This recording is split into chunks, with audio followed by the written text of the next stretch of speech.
오늘 우리가 함께 읽은 사도행전 2장 말씀은 오순절 성령 강림에 관한 말씀입니다. 2장 1절부터 조금 읽겠습니다. 오순절 날이 이미 이르매 그들이 다 같이 한 곳에 모였더니 후련히 하늘로부터 급하고 강한 바람 같은 소리가 있어 그들이 앉은 온 집에 가득하며 마치 불의 혀처럼 갈라지는 것들이 그들에게 보여 각 사람 위에 하나씩 임하여 있더니 그들이 다 성령의 충만함을 받고 성령의 말하게 하심을 따라 다른 언어들로 말하기를 시작하니라. 이 성령의 강림 사건은 구약 성경 요엘서 2장의 예언의 성취인 것이죠. 요엘서 2장에 내가 내 영을 내 남종과 여종들에게 부어주리라 라고 말씀하셨는데 이것이 사도행전 2장에서 성취가 된 것을 성경에 말씀하고 있습니다. 오순절 날에 성령의 강림이 사도들을 비롯한 초대교회 성도들에게 임하셨는데 우리는 오순절 주일에 영향을 받아서 성령의 강림 사건을 우리가 방언을 하고 또는 환상과 예언을 보고 어떤 신비한 체험을 하고 이런 것만으로 생각을 했습니다. 그러나 우리가 갖고 있던 선입관을 다 내려놓고 성경을 확실하게 다시 한번 면밀하게 검토해 보면 이 오순절 성령 강림은 매우 다른 차원인 것을 보게 돼요. 4절에 이미 우리가 말씀을 읽었지만 성령의 충만함을 받고 성령의 말하게 하심을 따라 다른 언어들로 말하기를 시작하니라 라고 말씀하고 있는데요, 이 다른 언어들로 말하기를 시작했다라고 하는 것이 이 기도로서의 방언을 말하는 것이 아닙니다. 복음을 증거했다는 거예요. 복음을. 성령의 충만함을 받고 다른 언어로 말하기를 시작했다는 것은요, 흔히 우리가 이해하는 방언 기도를 했다는 것이 아니라 복음을 증거했다는 거예요. 다른 언어로 복음을 증거했다는 뜻입니다. 그래서 우리가 9절 이하의 말씀을 보게 되면 11절에 이렇게 말씀하고 있죠. 그레데인과 아라비아인들이라 우리가 다 우리의 각 언어로 하나님의 큰 일을 말함을 듣는도다 라고 말씀했어요. 오순절 날에 흩어진 디아스포라들이 전 세계 각처에서 다 예루살렘으로 돌아와서 오순절을 지켰는데 그들이 깜짝 놀라게 되었습니다. 사도들이 복음을 증거하는데 이 사도들의 말은 히브리어가 아니라 각 나라의 언어로서 그들이 하나님의 큰 일, 즉 하나님께서 이루신 매우 놀라운 역사 복음을 증거했다는 거예요. 각 나라의 언어로서. 각 나라의 언어로서 복음을 증거함으로 사람들이 복음을 듣고 이것이 어찌된 일이냐, 저들이 우리나라의 말로서 내가 태어난 곳의 말로서 복음을 증거하니 어찌된 일이냐 하면서 깜짝 놀랐다는 것이죠. 자, 그렇다면 사도들이 큰일 하나님의 복음을 증거했다고 하는데 사도들이 증거한 복음의 핵심은 무엇입니까? 23절 24절 그가 하나님께서 정하신 뜻과 미리 하신 대로 내준 바 뒤여건을 너희가 법 없는 자들의 손을 빌려 못 박아 죽였으나 하나님께서 그를 사망의 고통에서 풀어 살리셨으니 이는 그가 사망에 매여 있을 수 없었습니다.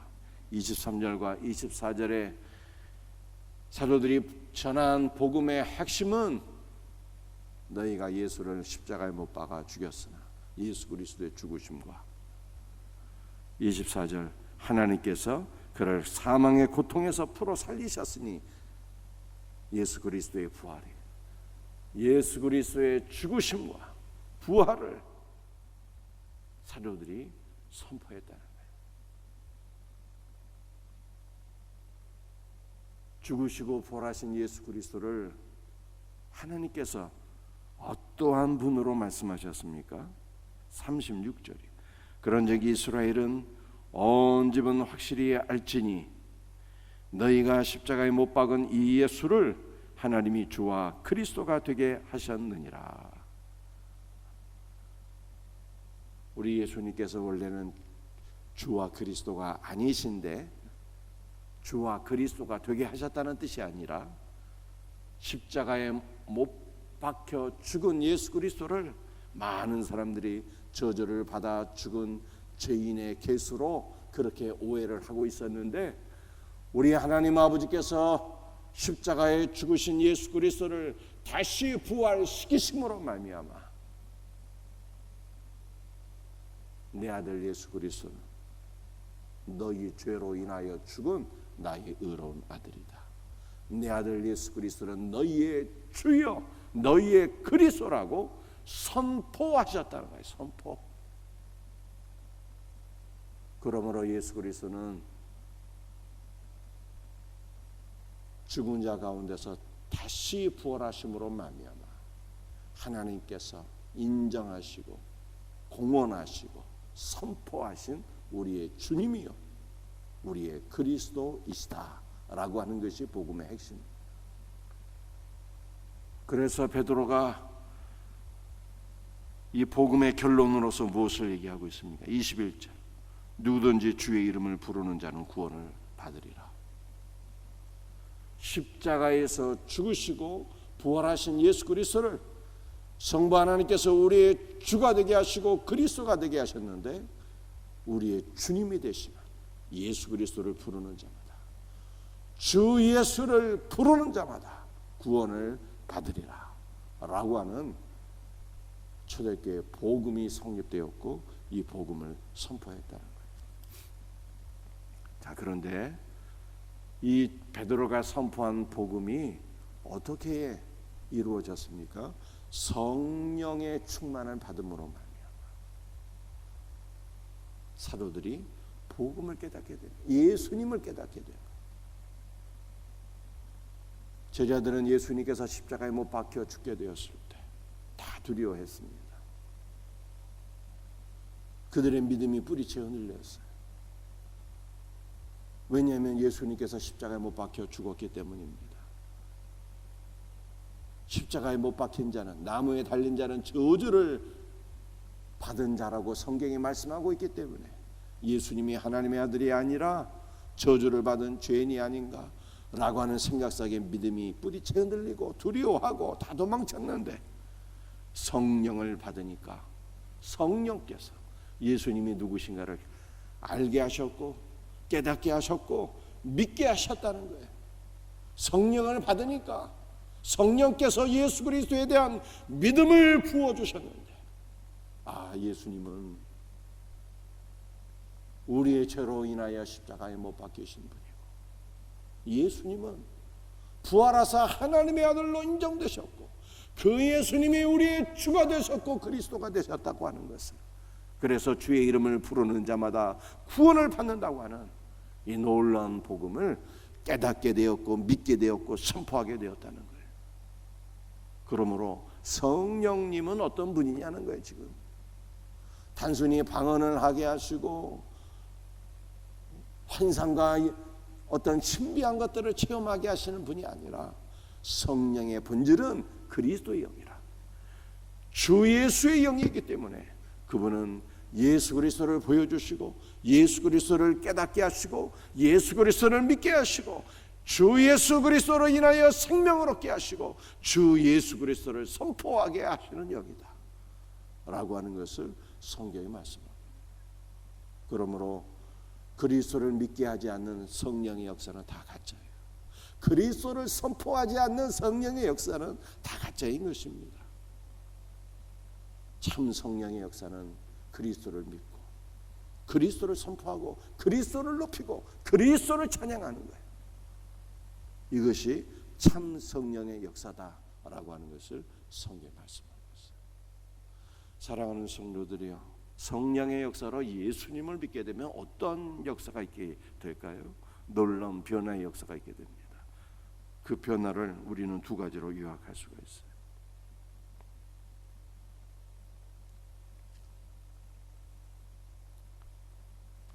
사도행전 2장 마지막 부분을 보겠습니다. 42절 말씀 한번 읽어보겠습니다. 그들이 사도의 가르침을 받아 서로 교제하고 떡을 떼며 오로지 기도하기를 힘쓰니라. 47절 하나님을 찬미하며 또 온 백성에게 칭송을 받으니 주께서 구원받는 사람을 날마다 더하게 하시니라. 여러분들 42절과 47절 말씀을 보게 되면요, 초대교회 성도들은 성령을 받은 이후에 예수님을 믿고 완전히 그들의 삶이 바뀌어지게 되었는데, 말씀을 배우고 기도하기를 전혀 힘쓰고 하나님을 찬송하게 되는, 말씀과 기도와 예배에 집중하게 되었어요. 성령 받으면, 그래서 예수님을 믿으면 그 삶이 바뀌어져요. 기도가 하고 싶어지는 거예요. 말씀을 배우고 싶어지는 거예요. 여러분들 아기가 태어나게 되면요, 가장 중요한 욕구가 식욕이에요. 엄마 젖을 막 빨아대는 거예요.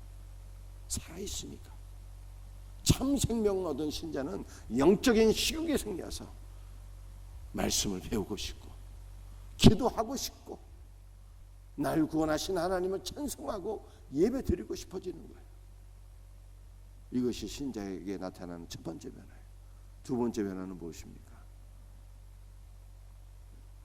44절 45절 읽겠습니다. 믿는 사람이 다 함께해서 모든 물건을 서로 통용하고 또 재산과 소유를 팔아 각 사람의 필요를 따라 나눠주며. 위대한 변화가 일어나죠. 예수 믿기 전에는 사람들의 삶의 유일한 목적이 돈 벌어서 부자 되고 잘 먹고 잘 사는 거, 이게 유일한 삶의 목적인데요, 예수를 믿게 되면은 삶의 목적이 완전히 바뀌어져요. 돈 모으는 게 아니라 주님의 뜻대로 바르게 돈을 쓰고 싶어지는 거예요. 바르게 돈을 쓰고 싶어지고, 주님을 위해서 헌신하고 싶어지고, 가난한 자를 구제하고 싶어지고, 남을 도와주고 싶어지고, 선교하고 싶어지고, 구제하고 싶어지는 거예요. 그래서 초대교회 신자들은요, 자신의 재물을 자기 것이라 주장하지 아니하고 어려운 이웃들과 함께 다 나누며 그렇게 살았다. 여러분들 복음서를 보게 되면 삭개도 그랬잖아요. 예수님은 영접하고 난 이후에 내 재산의 절반을 가난한 자들에게 나누어 주겠으며 내가 누구의 것을 토색한 일이 있으면 4배나 갚겠나이다. 결국 이 말은요, 자기의 전 재산을 나누겠다는 거예요. 삶의 변화입니다. 이렇게 두 가지 방향성으로 하나님을 향해서 말씀을 배우고 싶어지고 기도하게 되고 하나님을 찬미하고 예배하고 하나님을 사랑하게 되는 것이죠. 그리고 수평적으로 사람을 향해서 이제는 사랑을 베풀고 사는 거예요. 물질을 나누고 구제하고 남을 도와주고 이렇게 살게 되는 거예요. 이렇게 이웃 사랑이 실천되니, 하나님 사랑과 이웃 사랑이 실천되니 예수 믿는 신자들의 변화된 삶을 한마디로 요약하면 사랑인 거예요. 하나님 사랑, 이웃 사랑인 것이죠. 이렇게 삶이 변화되니 47절 하반절에 주께서 구원받는 사람을 날마다 더하게 하셨다, 이렇게 말씀하고 있어요. 이 놀라운 역사가 우리 생명샘교에 일어나기를 주 예수의 이름으로 축복합니다. 성령 받아서 주 예수의 십자가의 죽으심과 부활을 날마다 더욱더 깊이 깨닫고 믿고 주의 이름을 부름으로 구원을 받고 예수를 믿어 구원받는 신자들이 영적인 시력이 증가해서 성경 읽고 기도하고 하나님을 예배하고 하나님을 사랑하는 마음이 더욱더 넘치고 수평적으로는 이웃사랑이 넘쳐서 남을 도와주고 구제하고, 그러므로 우리의 삶에 그리스도의 사랑이 차고도 넘쳐서 구원받는 성도의 숫자가 날마다 늘어나는 아름다운 교회, 생명력 있는 교회, 이와 같은 교회가 될 수 있기를 주 예수의 이름으로 축복합니다. 기도하시겠어요?